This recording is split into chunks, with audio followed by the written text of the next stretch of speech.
real good picture right here. Now, when they do abdominal surgery, like I said, this is just sort of like an apron, a big old apron that drapes down here. When they do a laparotomy, they open somebody down the middle and spread the tissue. They will take this momentum and wrap it in a moist towel and just sort of reflect it up out of the bowels. You can see right here. And so they have to keep it up out of the way.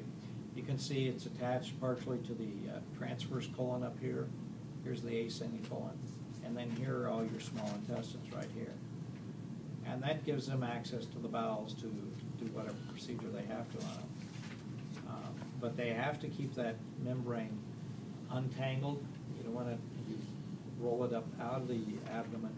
Keep moist towels on it. You don't want to get twisted or anything because it can strangulate, and that can lead to death of the tissue. All right, now the mouth is the first entry of the foodstuffs, and again, as I mentioned, the food can be either liquid or solid. And that's where the first process of digestion begins. The first process is mechanical breakdown, the crushing, grinding, tearing up of the foodstuffs.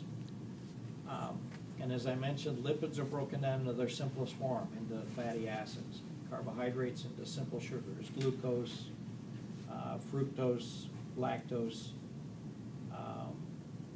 and then they are absorbed that way. And then proteins are broken down into the amino acids. In the mouth, the salivary enzymes are salivary amylase.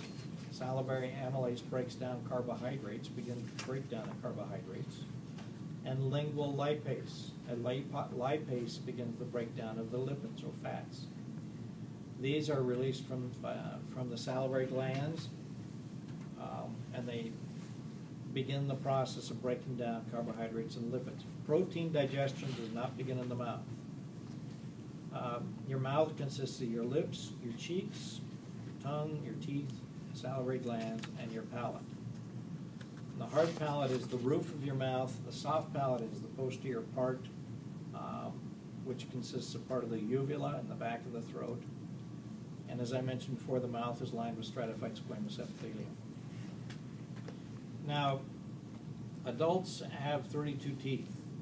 You have molars and premolars. You have 4 up and 4 low on each side. You have 2 canines up and down, and then you have 4 incisors. The incisors are mainly for clipping and tearing of the food. The canines, and humans don't have very large canines unless you're a Dracula, but canines, animals like dogs and cats that harvest their food out in the wild, use those canines for grabbing on and tearing them apart.